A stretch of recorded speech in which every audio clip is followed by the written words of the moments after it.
Hey everybody, welcome to the Purpose People podcast. Today I've got Gerwyn from Coron Projects. So welcome.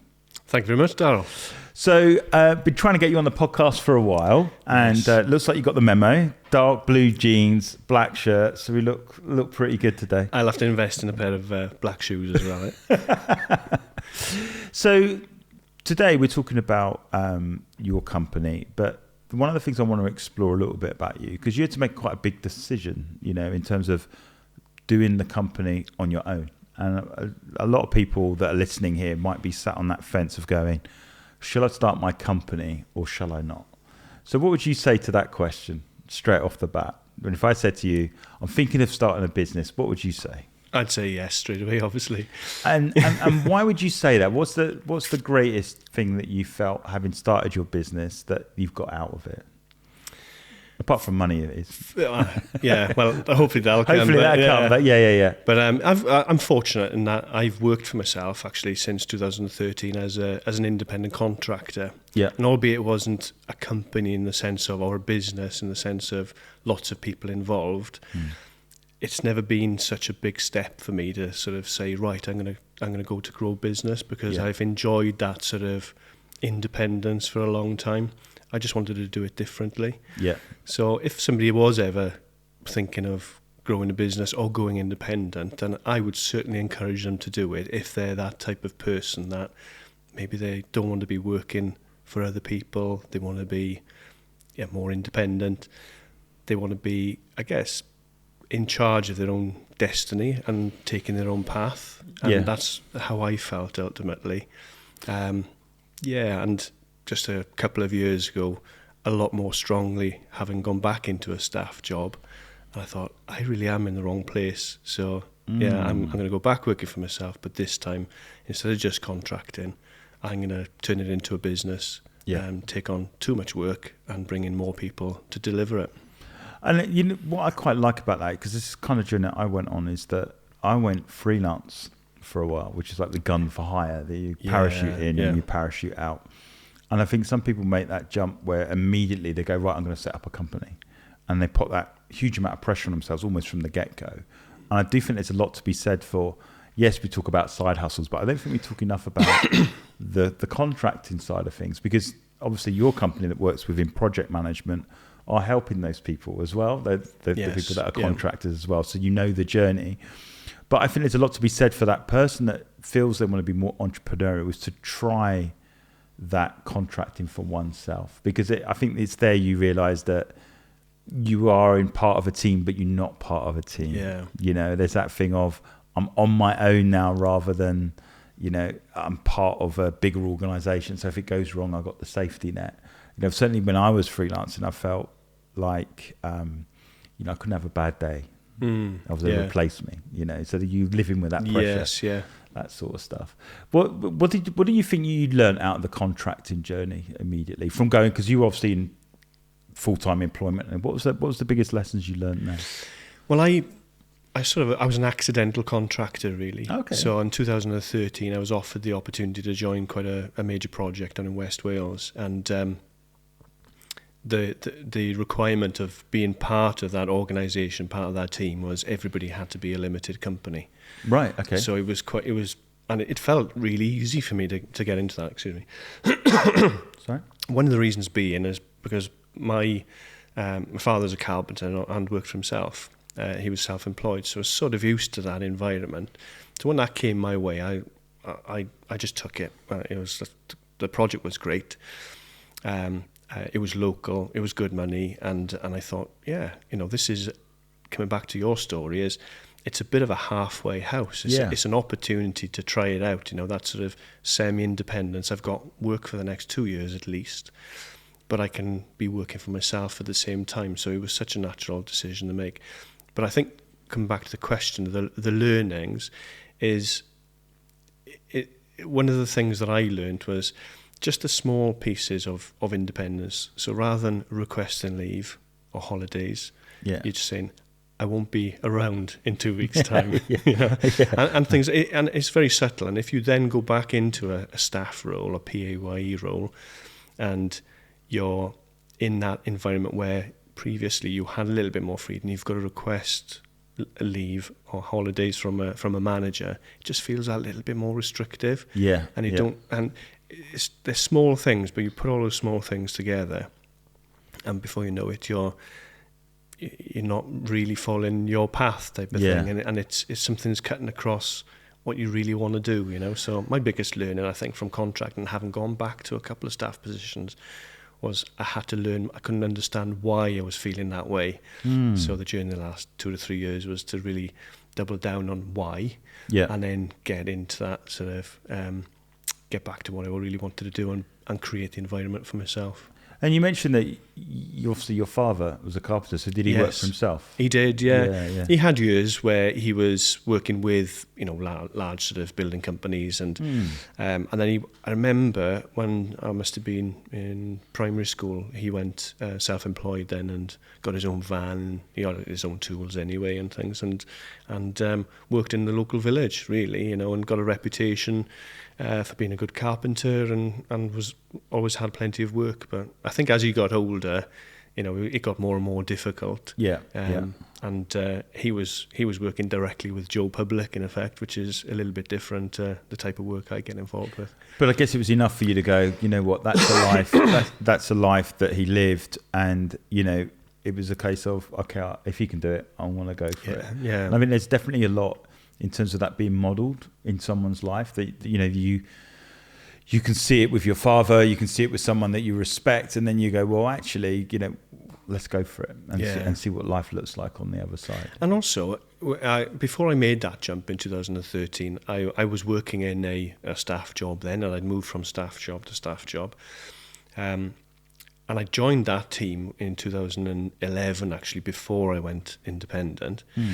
And when I entered the room, which was an engineering department, there's about 25 people in there, and I was welcomed with, you know, open arms by the boss there, who was a great guy. And I said, how many of the team are staff then? He said, oh, with you joining now, there's 3 of us. I said, 3? I said, there's about 25 here altogether. They said, oh yeah, they're all contractors. So I actually, I spent a lot of time talking with those guys to find out their backgrounds and what they were doing, how they got into contracting. Yeah. And I must admit at the time as well, how lucrative is it, you know, how much money can be earned doing this type of stuff. Yeah. So that did, help form my sort of thought process at the time. And confidence, I guess, because I saw it when I was freelancing. I'd freelance in like the banking world, and what I saw there was that there were loads of people there. There was one guy this is 20 odd years ago, and he was earning at the time about £35 an hour, and all he was done was printing a brochure out on a computer, just checking all the pages are in order, folding it up, filling on a cover sheet, put it in a folder, job done. and I was like, isn't that the most mind-numbing job you could possibly do? And he was quite open. I said, well, this pays for the roof. I'm a property developer, really. All right. And it was just like he was doing the contracting because he had a much bigger vision of what he wanted to do, and he knew that he could do this job. And I was like, wow. And there was another guy that I think it was he made the decision to do all the application forms for NatWest. So like literally application form for loans, for bank account, whatever. And what it was is that there must have been 200 of them, something crazy. And he just cut them a deal. He'd do every one. So some were 1 and some were 4 pages and some were 10 pages and some were 3. So he just cut a deal to do that. And I said, well, why do you do that? And funny enough, he said the same thing. Oh, I'm into property and this is going to enable me to do this. And I sort of like caught onto it that, you know, having a vision bigger than yourself means you'll do things that are slightly differently. And although that, you know, their whole dream or their whole thing was to build property and stuff like that, they were willing to contract to give them the flexibility to do these incredible things. And I think you've touched on there is that you are a bit of a master of your own destiny when you begin to pull away. So to speak. So tell us a little bit about Coron Projects, because obviously it's about project management. And you're coordinating lots of people, lots of things. And I look at it this way, and you can correct me if I'm wrong, but it was almost like you're playing with Lego. Okay, yeah. Because you've got all these moving parts, and you're organising all these people to get a job done. And you know, in some respect, it's like Lego with more at stake. You know, and how do you get into that? Number one, and number two, you know, out of all the careers that you are doing, why that one? Oh, we've got a number of questions there. Yeah. So how you got into it? Let's start there. Yeah. So I got into project management having my background. Actually, I had 8 years in the Navy, Royal Navy, as a marine engineer officer. Okay. Having done 2 degrees actually at university. 2. So I did a bachelor's and then a master's, and then joined the Royal Navy as an engineer. So I had 8 years there, and when I came out of the Navy, I did have a scratch that needed to be, an itch that needed to be scratched. Around setting up my own business, and I tried at the time, and then children came along, so I had to grow up a little bit at the time and get a proper job. So I got into engineering locally, and more on the design side of things, and I was working in infrastructure. But I did have the opportunity at that point to not go into design, but to go into project engineering. So you've generally got those that are saying technical, then those that are going a little bit broader. Yeah. And so they're working with other engineers to actually deliver the project in effect. But I took the design option at that time. And as the years progressed, I thought to myself, I'm probably less specialist and more generalist. Mm-hmm. And I think if you're of that sort of mindset, project engineering or project management is actually a good place to be then, because you're touching on everything. You're touching on the actual scope of the work, and then the element of technical parts to it, the quality associated with that. But as a lot of project managers or project people will say, you know, you're then into the time and the cost element of it, or the commercial and program. And I found myself getting more and more interested in that side of projects, and seeing the people that were running that side either doing a good job or a bad job, and thinking, well, I can do that. And so I naturally sort of gravitated towards that element of project delivery, really. So it's lesser on the technical and more around the sort of the project or the commercial. So a generalist, you know, the fact that you kind of know the different disciplines, but you're organising them as opposed to actually delivering them. And especially in a engineering environment and large projects, it's collaborative. So it's a multidisciplined approach. Mm-hmm. So quite often on these larger projects, multidisciplined projects, you've got civil and structural engineers, you've got mechanical engineers, electrical, instrumentation, control, automation. All these different type of disciplines are all specialist, all quite super niche. Yeah.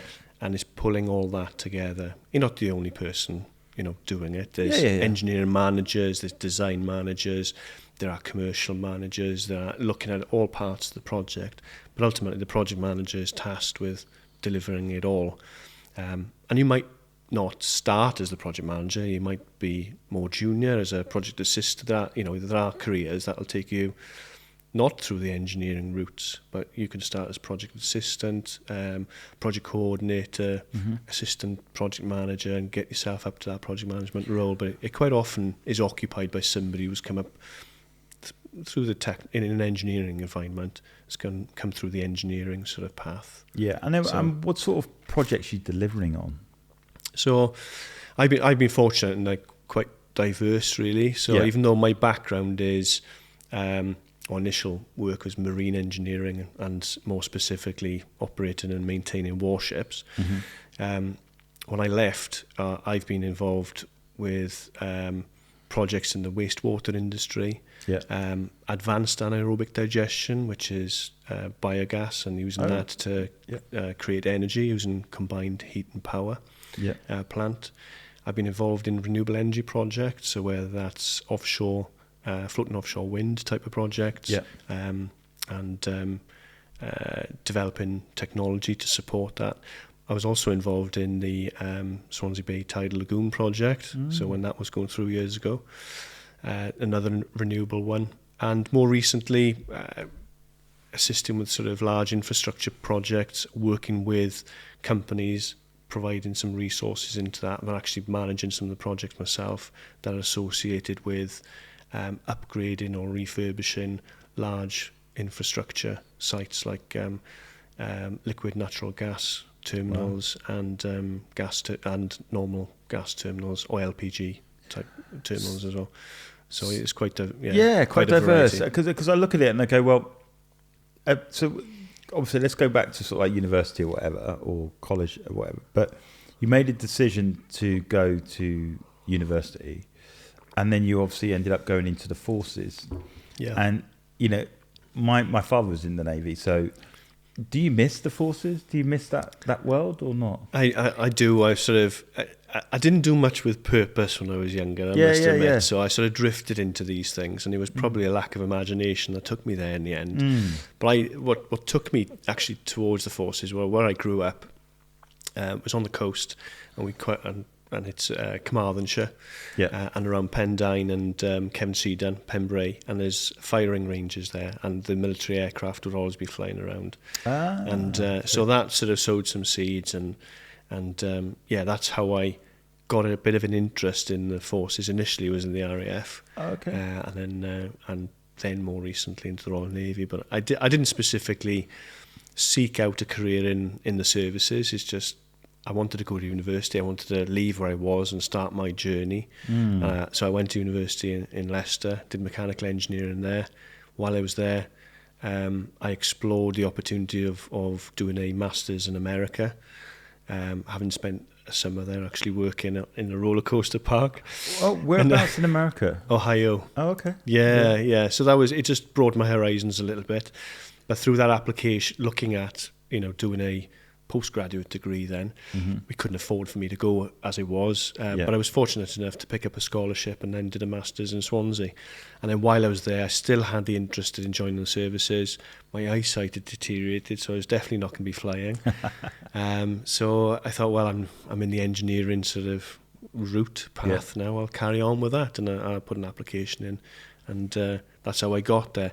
But in terms of missing it, there are a lot of aspects that I do miss, and I have missed since I left back in 2003. Yeah, but everybody says it's a bit cliche. It's the camaraderie, it's the friendship, it's the shared sort of mission in effect. And it's all very well structured. And so when you come out of the services and then you go into Civvy Street, and normal working life, you realise how unstructured it is, and that can be quite difficult to sort of cope with.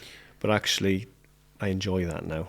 There's structure that you need for a lot of project delivery, but there's sometimes you need a little bit of, and sometimes a lot of flexibility as well. So, but it's interesting because everyone I talk to that has been in the forces and then come back out, they almost go a bit misty-eyed, like they enjoy it. They enjoy the camaraderie. I get the similar thing with sports. If you play sports to any level, and I know you've played sports as well, is that you miss the dressing room, for example, and that banter and that sort of stuff, which you can't really explain unless you're in it, type thing. Yes, yeah. But then that discipline that you had, certainly within the forces, obviously helps massively when you're talking about project management and things of high stake, because ultimately that's the highest stake, which is national security. And then you bring into that. So that was the first question, and then the second one was that you leaned into project management, and do you think now you've become more purposeful as a person? Now you're delivering that sort of stuff. Yeah, definitely. My journey's sort of been it's a bit of a spiral career, really. It isn't a clean up the steps and got to the top type of journey. It's not, and that's what I'm finding. The more I do this, you find that it isn't. It's finding your feet, it's making mistakes, it's learning, it's this. And then eventually you find out what you're supposed to be doing. Yeah.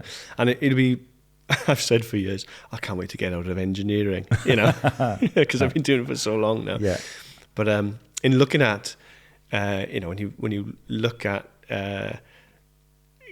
getting into business, to go back to what you asked initially, is you've got to take a look at what are you actually good at, what are you used to, what you might be able to sort of tweak it a bit and move sideways a bit, but you you know, there's just as Dan Priestley says, you know, you're sitting on a mountain of value. Yeah. I quite like that expression. And when you look back at what you've done and the experience that you've got, I couldn't help but say to myself, well, you know, I've got to lean into the engineering part of, I understand it and I get it and I can work in that environment. Yeah. But the bit I particularly like, the niche that I like, is the project management part. There's a lot of others that enjoy doing the more technical element and delivering that side, and that excites them more, and that's great because you need people like that. Yeah. You're sort of your rock stars to get on and do that sort of work while you can sort of focus on bringing those projects together. So I have leaned into that. I called it sort of more generalist, but actually project management in its own way is a specialist topic. Yeah. And there's a lot of training that you can undertake. You know, I've undertaken some of it, but you know, there's a lot more that I could have done, and there's a lot more training out there that people have done. You know, whether it's different methodologies or how to get you where you want to go. But the bit that I enjoy, and I can't get away from it really, is the working with people. Yeah. You know, and that's the bit that I've lent in. Building teams and working with people. And working with people, yeah. Which makes sense from the forces background. You need to get on with people, right, to get the job done and stuff. And I think, you know, when I reflect on my career as like in graphic design and advertising and that sort of stuff, I started off in a discipline of graphic design and print. And then I was introduced to the concept of an art director, which was just like literally bring everybody of every discipline to execute on a mission. Yeah. And that's so much more interesting because some days it's this, some days it's that, some days whatever, and that's sort of like stuck with me in terms of how I'm doing business and stuff. So I think there's that aptitude of multiple different disciplines that keeps things interesting and coordinating people. But you need great people to get projects delivered. Yeah, definitely. You know, it's still about motivation. It's still understanding, are they in the right role, in the right position, doing the right thing at the right time.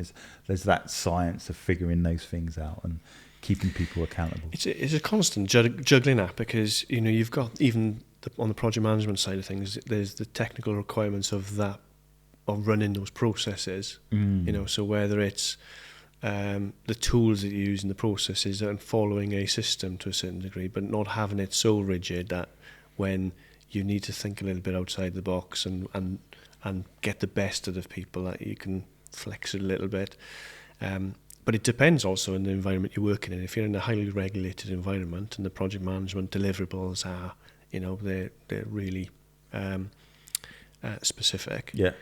That's what you've got to do. So you've got to be prepared to do that. You know, in some environments it can be a little bit more flexible depending on the type of project, the type of sector, the type of industry, etc. So it is quite diverse, and you certainly need to that sounds probably the wrong word.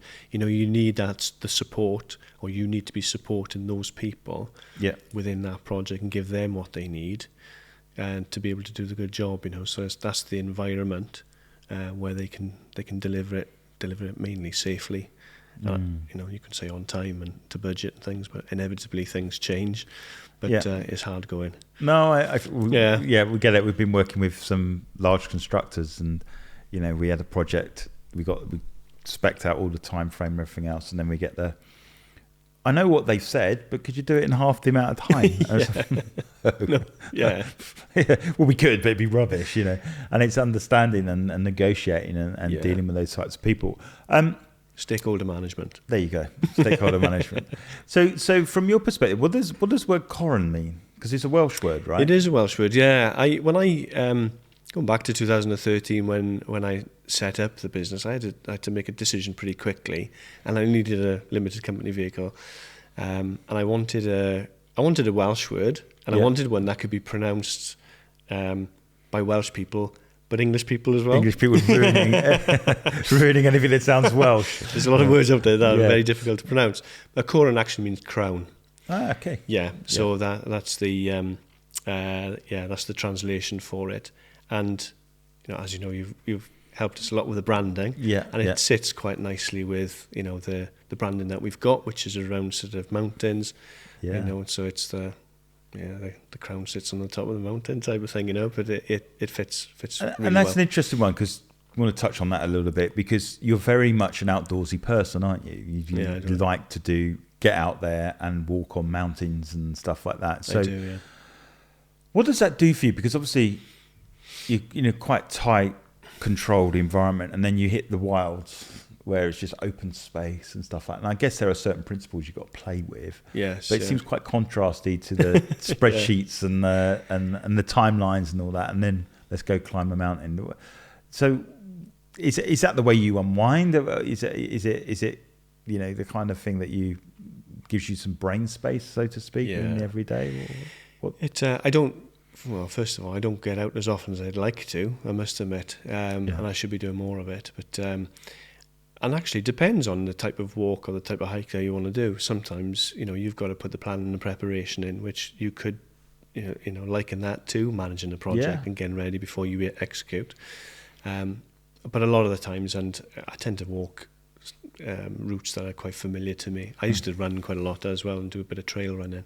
Yeah. But the bit that it gives me, I think, is that the open space, the fresh air, the room just to think, just to breathe, really, because it can be quite. The work that we do can be quite intense, whether it's spreadsheets or Gantt charts, etc. And being in offices or being on sites and being in some quite challenging environments with some quite challenging people as well. Sometimes it's nice just to get out and be by yourself in the open air and just realise what's important, and put things into perspective a little bit. I get a lot more, I would say, mental and emotional satisfaction from going for a walk than probably the physical. The physical part's great as well, don't get me wrong, but it's that part that I enjoy the but the you but you don't just, you've said like walk a few paths that are familiar, but you've walked a few unfamiliar paths, haven't you? Recently, so do you want to share a little bit about so the journey that you went on recently? I think it was 2022. I'd actually set myself a goal to do a trek or an expedition by the end of June 2023, and as well as some other goals. And I did a bit of a review of my goals in May 2023, and I thought, gosh, I haven't done that expedition, I haven't done that trek. And I kid you not, within about a week or 2 weeks of that, a message came on one of the WhatsApp groups that I'm on, which is a group called Men and Mountains, which I think you're familiar with, which is run by Dan Stanley. And Dan had put on the group that there's a trip coming up for the following year, for 2024, February 2024, to climb Tumelty in the Atlas mountain range in Morocco. A 6-day trip, 4 days of trekking and 2 days in Marrakesh. So if you're interested, just message me with the word interested. If you're in, just message me back with in. So I messaged him back straight away with in. Wow. I had no thought about it at all. No consultation with no project plan or the anything. boss at home. No project plan. I didn't know I'm in. And we had a conversation at the end of last year before we did the trek. And he said, gosh, I think you were the first one to come back within. It was like within about 5 minutes. So I recounted to him as well. I'd already gone through the thought process that I wanted to do something like this. And when that came through, when I saw the itinerary, it was such an easy decision. I just made it. Yeah. So he did say, well, what did Kate say? And I said, well, I mentioned to her that I'd put myself down for this trip the following year, and she's really supportive and said, that's great, when is it? And I said, I think it's half term, February. As it was outside of half term, but it was excellent, and it was really it's been a busy time for me in terms of getting back to working for myself, setting the business up, engaging with the likes of yourself, and growing the brand, getting the business in. That was a very welcome distraction, though. So as well as the family, as well as the business, it was nice just to have something which was more for myself. And I think that's the thing that's often overlooked. We talk about purpose, but is that aspect of having something for yourself? Yes. Being able to do something that sits outside of, and that's another mission, isn't it? But it's like just involving yourself. So obviously, what's it like when you're at the top? Oh, it was fabulous, and we'd done a fair bit of training for it. So Dan is an ex-army commando, and Sam, who runs the company that we went with, He's ex-army as well, has been a mountaineer for 25, 30 years. So we were in really good hands. And I remember 3 months before the actual trek itself, we had a Zoom call. It was only an hour for everybody that was going. And the first 3/4 of an hour was dedicated to Sam talking about preparing for the trip, in terms of what the itinerary was, the logistics, the kit that was needed, lots of questions and etc. And Dan had the last 15 minutes then to talk about personal preparation in terms of being physically ready and training for it. At the end of the call, I thought, what have I let myself in for? Yeah, exactly. But the next 3 months were actually, by the time we got there, we were well prepped. Yeah. Not everybody made it to the start line, mind. So, there was a few people that dropped out, some swaps, and Dan himself couldn't make it because he damaged his back in the week before going. Oh. And we did have one of the team, in effect, fell ill on the plane on the way over, so he didn't get to the start line, wow. The lodge at the start. But we had 4 days of trekking. Sam has got that itinerary down to a sort of T in terms of getting everybody acclimatised properly and trained up. And on day 3, then we did the ascent of Tubcal, and it was just fantastic. We had the peak to ourselves. We spent an hour up there. Everybody was feeling good, even though it was the highest I'd ever walked. And we were at, I think it's just under 4,200 meters. Wow! But the vista, the views that we had are just amazing, mind blowing. And it's crazy when you look down, and you are literally looking down on everything. How everything looks so small but so close at the same time. It's such a weird sensation, and we were lucky actually. We had an excellent photographer with us that was able to capture a lot of the scenery and us so well.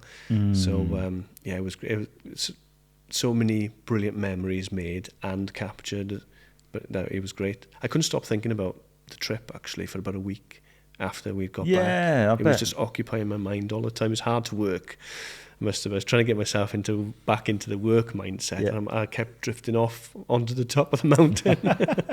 But you know what? It's an unusual journey that you've taken, and there's a lot of risk involved, and you've managed to get to the top. It's quite interesting when you said you had the mountain to yourself, because I know, for example, with Everest, there's like queues of people going up there. You see them queuing, and then the next one comes down. It's almost like, I don't know. It's like the Blackpool of mountains, because it's the highest one. Like Pen y Fan. Yeah, and you're just climbing up there, and then look, I can see come down, next guy. And whereas I think when you're a bit more remote, I guess you're more in tune with the whole remoteness and the journey and the size and the impact.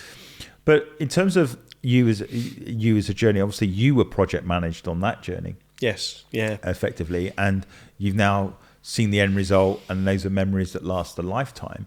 And now with Coron, with the projects stuff that you do, I know there's an aspect of you putting a membership thing together where you want to bring project managers together. There's the aspect of you working alongside project managers. Yes. And then there's the aspect of doing it for them, showing them how it's done. Yeah. And ultimately there's the mastermind stuff. So you've got this passion to help people and help people project manage the right way. What do you think are the sort of the mistakes that you've seen from poor project management, and what can you add to the party to ensure that they get the job done? Gosh, there's unfortunately a lot of projects struggle, and there are those sort of cliche statistics around how many successful projects there actually are out there, and all these methodologies and all the sort of training, all the textbooks that are there to sort of say this is how to deliver the project, and yet there's very similar mistakes are made quite frequently. Yeah. And one of the biggest ones I think for me is, apart from maybe picking the wrong projects to get involved with, where companies decide we should be doing this, or if they're contracting or they're bidding for certain work, they're just bidding for everything instead of considering what they should actually be bidding for. Once they have got the work, or they decide they're going to do the project, is to properly initiate it and properly plan it. And going back to working for my father, he always used to joke and sort of, in a cheesy sort of way, 70% of the job is planning and the prior preparation. And there's a bit of the military that comes into that as well. In fact, a lot of it. And if you don't see it happening at that stage, you can pretty much put money on it's going to struggle during the execution phase if you haven't done your prior preparation plan. The statement I hear is a friend of mine that his father was always working in the woodshed, and it was like measure twice, cut once. Oh yeah. That's a classic one, and that just that principle there. We often cut twice and measure once. Yeah. And what can happen, I think, during initiating and planning is if you haven't got the processes in place or the systems in place, it's not to say a company or a business needs to follow the standard methodologies out there, the big methodologies that are but to the letter. But as long as they've got their own framework or their own way of doing project management and they follow it, quite often they don't. Yeah. And we don't need to do that bit for this.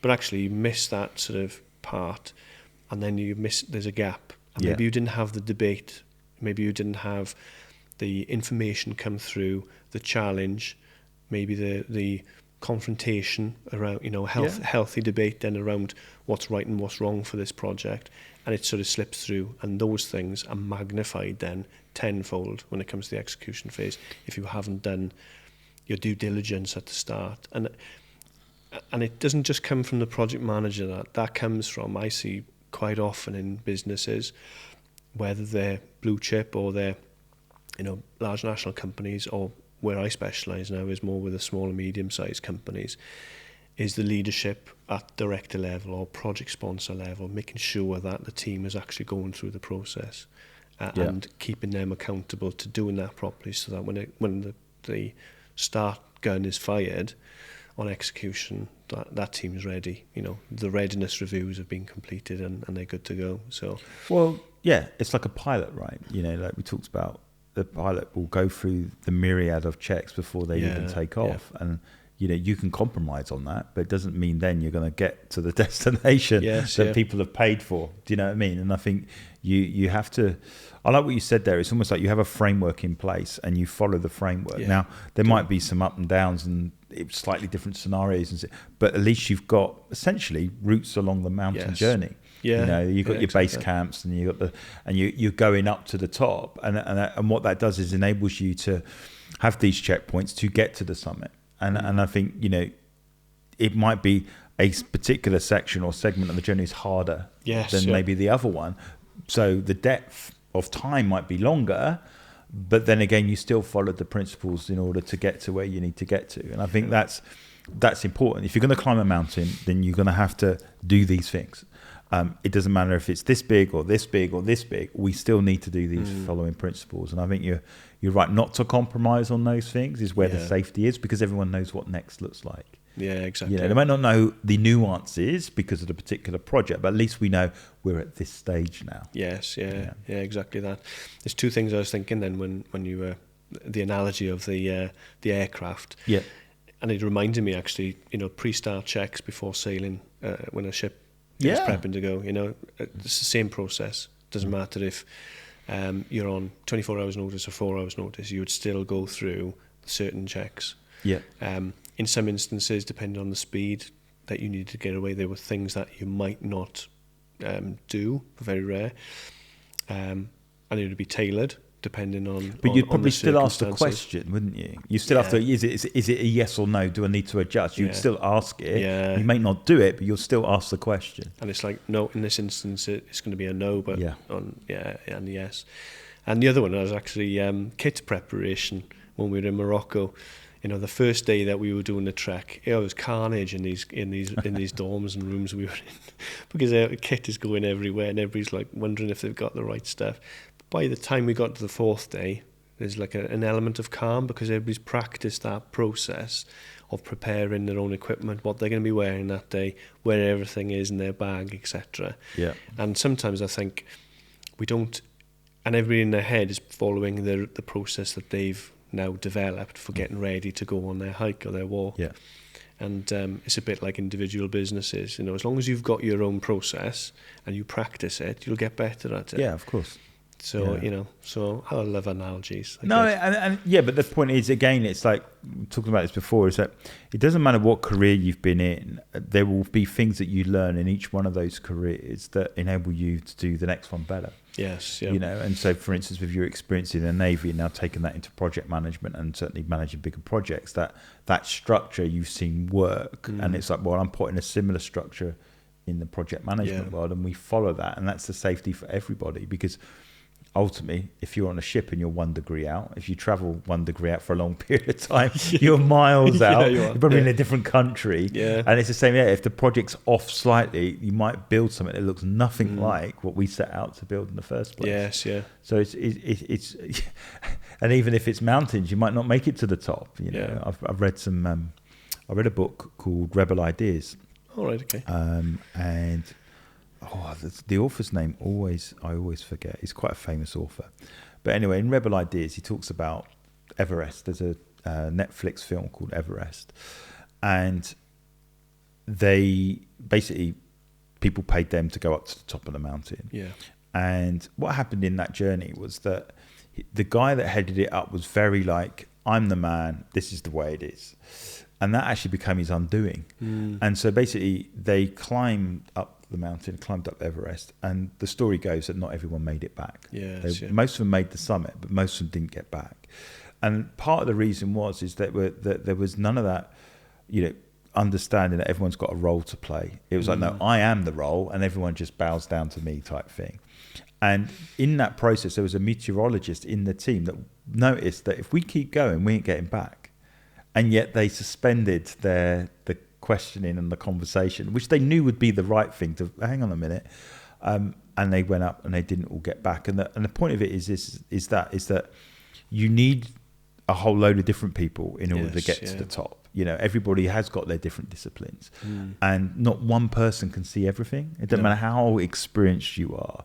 And I guess when you're building teams is finding the talent pool and the right people to put them in the right spaces, which, with a background of project management, you're probably more qualified than, let's say, a recruitment agency to find the right people.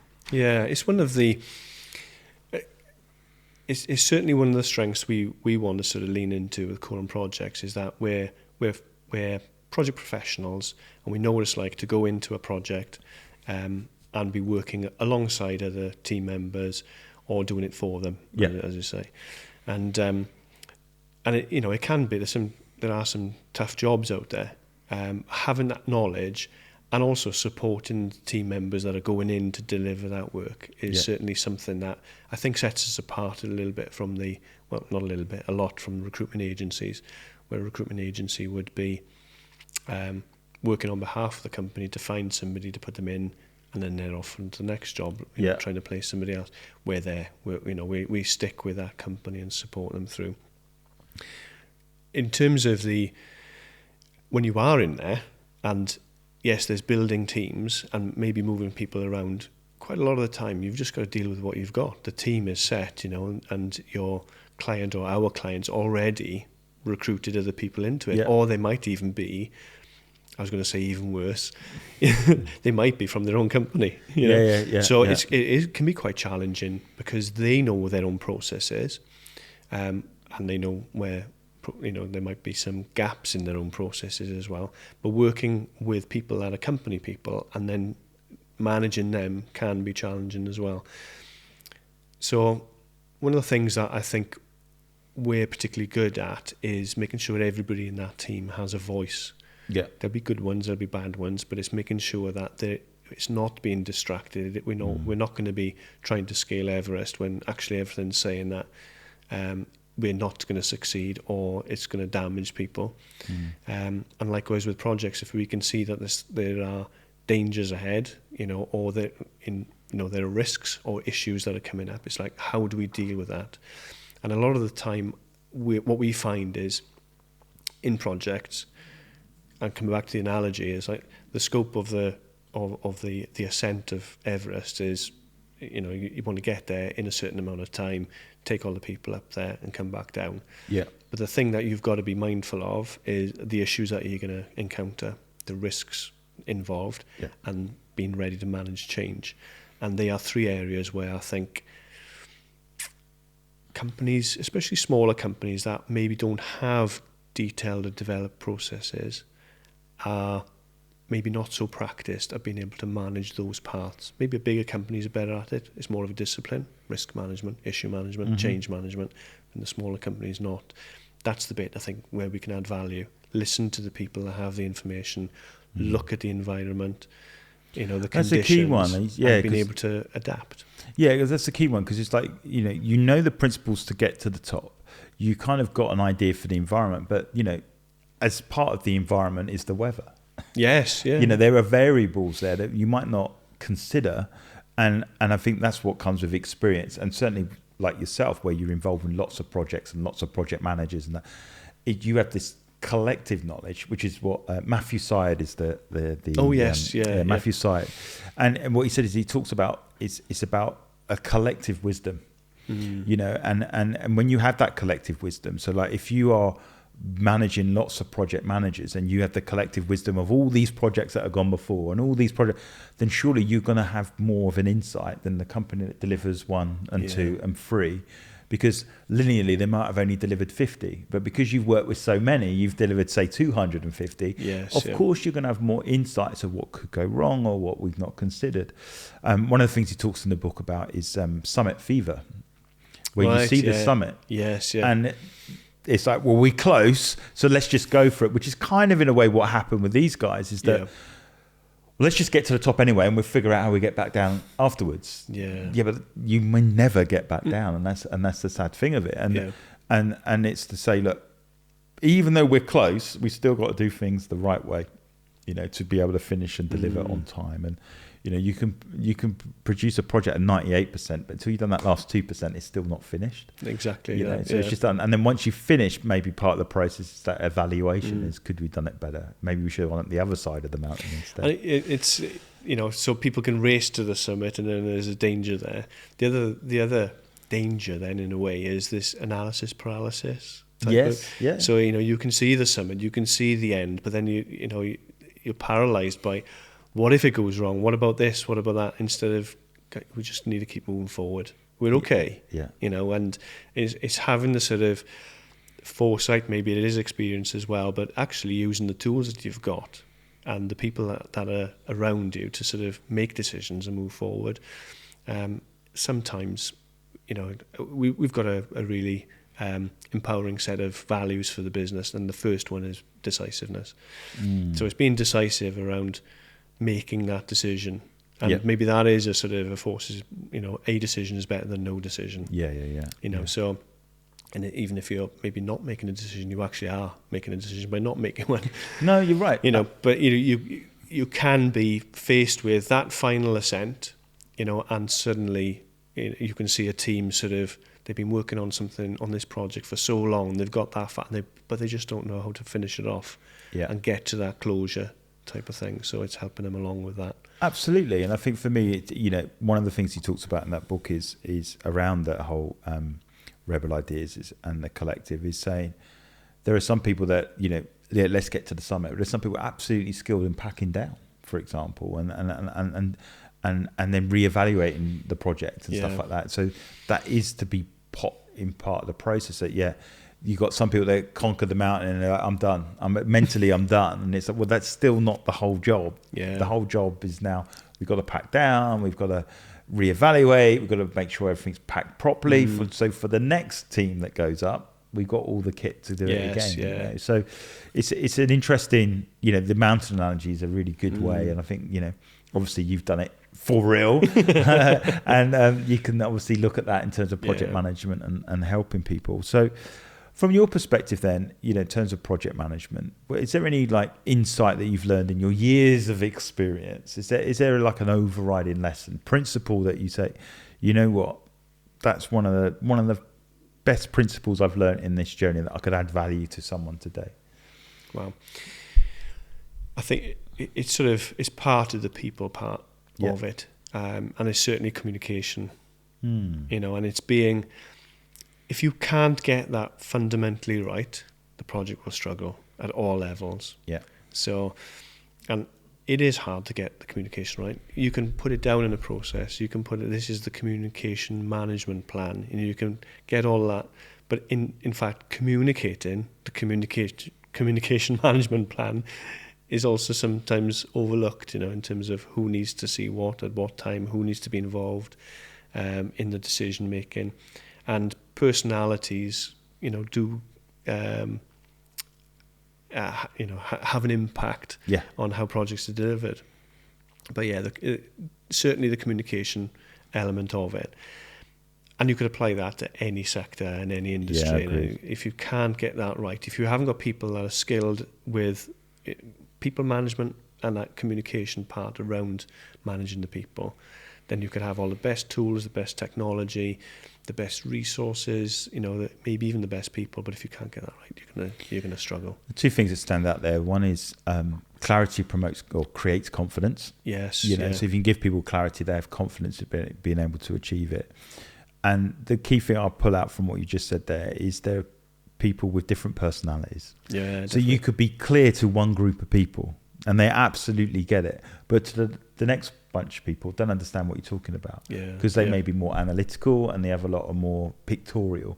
So you could draw something on the wall and we're going here to here. Yep, get it, let's go for it. But then there's the other guys go, yeah, but hang on a minute, what about this bit and this bit and this bit? So you're just understanding that the different personalities play a very big part of any project manager's understanding that people are people, but people have personality. Yeah, definitely. And they all operate differently. One of the reasons I got into business was to create an environment as well where it is a people environment. Yeah. Yes, it's important to get work in and to deliver it and to make a profit so that we're sustainable and we're growing. But it's also creating an environment where people feel safe in what they're doing. Yeah. There's risk involved with what we're doing, because of the business side of it. But actually, they've got the opportunity to express what they're liking, what they're not liking, what they're struggling with, or what they're succeeding with, and that's all levels within the business. Really, we're quite a tight knit team. But I use freelancers to deliver the work. I should say we as a company, and a group of freelancers that are delivering the work. And key for me is giving them the opportunity to be able to share how they feel about the project and what it is that needs to happen next. So it's really creating that, coming back to communication and personalities, is finding the right people with good, strong personalities to be able to deliver the work as well. But not so that they're so overbearing that they're gonna maybe disrupt too much. It's that superhero, project, isn't it? You can have that superhero in sales that kills everybody, gets the most commission, but absolutely upsets everybody in the team. So, Gerwyn, how would someone be able to reach out to you and get in touch? Because obviously we've talked about a lot of things, and with the size of the project you're managing, I know that you can help a lot of people. So how would they reach out and get involved? Well, with my name, I'm quite easy to find online, actually. LinkedIn. I've got my own personal profile there. Coron Projects is on LinkedIn as well. We're also on Facebook, and we've got the website as well. So coronprojects.co.uk. Great. Well, thank you so much for taking the time. It's been a great chat, and you've done brilliantly being on the podcast today. So it's been a pleasure. We'll definitely get you back. Thank you for just sharing your insights and your journey so far. Excellent. Thank you very much, Darryl. It's been a pleasure. Hi everybody, thank you so much for listening to the Purpose People podcast. How you can help us is to like and subscribe our YouTube channel. You can also subscribe to our podcasts on Apple, Spotify, Google and Amazon. That helps us get our message out there to help people go after their dreams, double down on it and be successful in life on their terms.